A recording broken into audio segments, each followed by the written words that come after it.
Hello friends, welcome to Kunjal's kitchen. આજે આપણે દાળ પલાળવાની ઝંઝટ વગર એકદમ રૂ જેવા પોચા અને ટેસ્ટી દહીંવડા બનાવીશું. તો તહેવારોમાં કે ઉનાળાની ગરમીમાં ખાવાની મજા પડી જાય તેવા આ દહીંવડા બને છે. તો વિડીયો પસંદ આવે તો રેસીપીને છેલ્લે સુધી જોઈ એક લાઈક કરી દેજો, સાથે ચેનલને સબસ્ક્રાઈબ કરી દેજો. તો દાળ પલાળવાની ઝંઝટ વગરના દહીંવડા બનાવવા માટે અહીં મેં અડધો કપ અડદની દાળ લીધી છે, સાથે પા કપ મગની મોગર દાળ લીધી છે. તો મગ દાળ લેવાથી દહીંવડા પચવામાં હળવા બને છે, સાથે સાથે તેનો ટેસ્ટ પણ સરસ આવતો હોય છે. તો અત્યારે આ બંને દાળને એકદમ વ્યવસ્થિત કપડાથી લૂછી લેવાની છે અને પછી તેને મિક્સર જારમાં લઈ લેશું. તો દાળ ચોક્કસથી લૂછીને લેવી, જેથી તેના પર જો કોઈ પાવડર કે ધૂળ હોય તો એકદમ દૂર થઈ જાય. હવે દાળને પીસી લઈશું. તો બંને દાળને આ રીતે એકદમ બારીક થાય તેવી પીસવાની છે. સાવ મેંદા જેવો પાવડર નહીં બને, થોડું હલકું દરદરું રહેશે. બસ આ રીતનું જ દાળનું ટેક્સચર હોવું જોઈએ. તો અત્યારે દાળનો પ્રોપર પાવડર થઈ ગયો છે, તેને એક અલગ વાસણમાં લઈ લેશું. હવે આ દાળમાં અડધો કપ અત્યારે હું પાણી લઈ રહી છું. તો અત્યારે મેં પહેલાં અડધો કપ લીધું છે, બાકીનું જરૂર લાગશે તો થોડું પાણી એડ કરીશું. પહેલાં દાળના લોટને પલાળી લેવાનો છે. તો અત્યારે હજુ પણ પાણીની જરૂર લાગે છે, એટલે બાકીનું પા કપ જેટલું અત્યારે પાણી લીધું છે અને અહીં થોડું પાણી એડ કરીશું અને એકદમ ઘાટું ખીરું તૈયાર કરવાનું છે. તો દાળનો લોટ એકદમ વધારે પડતો ઢીલો ના થઈ જાય તેનું ધ્યાન રાખવાનું છે. અને આ રીતનું અત્યારે મેં ખીરું તૈયાર કર્યું છે. બહુ ઢીલું પણ નહીં અને વધારે પડતું કઠણ પણ નહીં. હવે આ ખીરાને 15 મિનિટ રેસ્ટ આપીશું.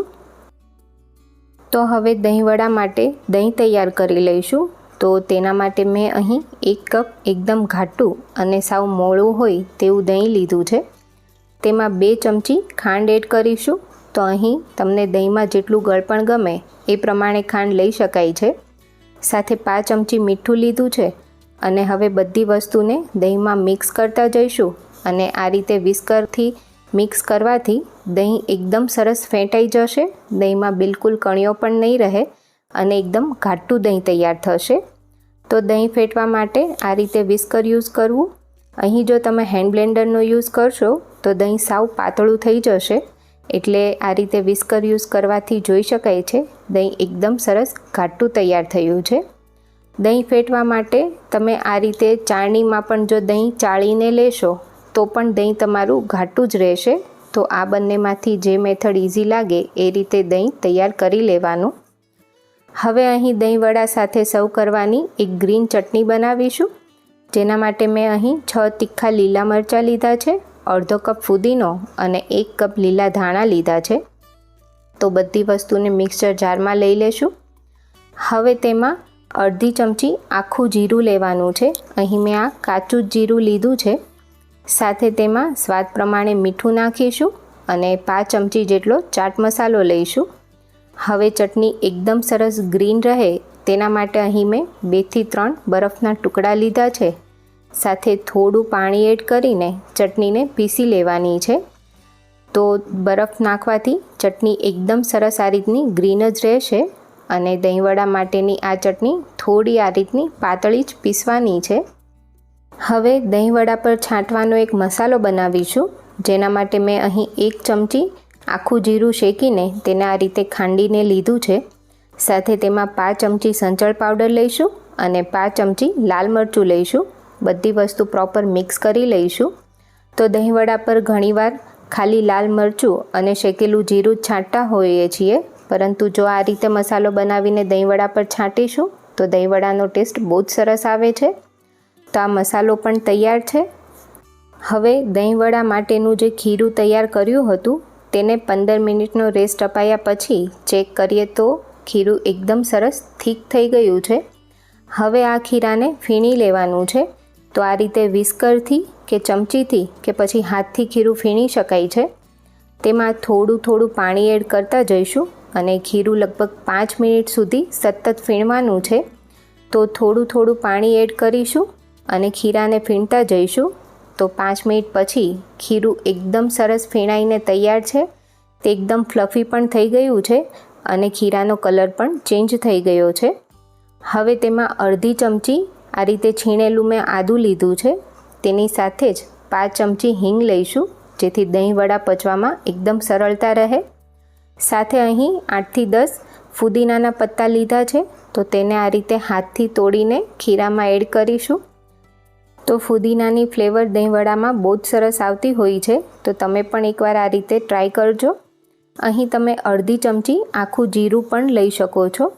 હવે આ બધું મિક્સ કરીશું અને એ પછી તેમાં સ્વાદ પ્રમાણે મીઠું એડ કરીને ફરી એકાદ મિનિટ ખીરાને ફીણી લઈશું.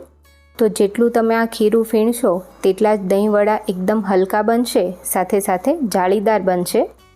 તો આ રીતનું ખીરું બનાવવા માટે મારે ટોટલ પોણા કપથી થોડા વધારે પાણીની જરૂર પડી હતી. પહેલાં આપણે અડધો કપ લીધું હતું અને એ પછી અડધા કપમાં માત્ર 2 ચમચી જેટલું પાણી વધ્યું હતું. તો અત્યારે દહીંવડાનું ખીરું તૈયાર છે અને એ ચેક કરવા માટે અહીં મેં થોડું પાણી લીધું છે વાટકીમાં. તેમાં જો ખીરું મૂકીએ તો આ રીતે ફ્લોટ થાય, મતલબ સમજવાનું ખીરું પ્રોપર ફીણાઈને તૈયાર છે. હવે દહીંવડા તળી લઈશું. તેના માટે તેલ એકવાર એકદમ સરસ ગરમ થઈ જાય એ પછી ગેસની ફ્લેમ સ્લો કરીને આ રીતે દહીંવડા એડ કરતા જઈશું. તો ખીરું પ્રોપર ફીણાયું હશે તો દહીંવડા તરત આ રીતે ઉપર આવવા લાગશે અને લગભગ 2 મિનિટ ધીમા ગેસ પર દહીંવડાને તળીશું, એટલે એકદમ સરસ આ રીતે બદામી રંગના દહીંવડા તળાઈને તૈયાર થઈ જશે. અને વડા તળતી વખતે ગેસની ફ્લેમ હંમેશા સ્લો રાખીશું, જેથી વડા અંદર સુધી પ્રોપર તળાય.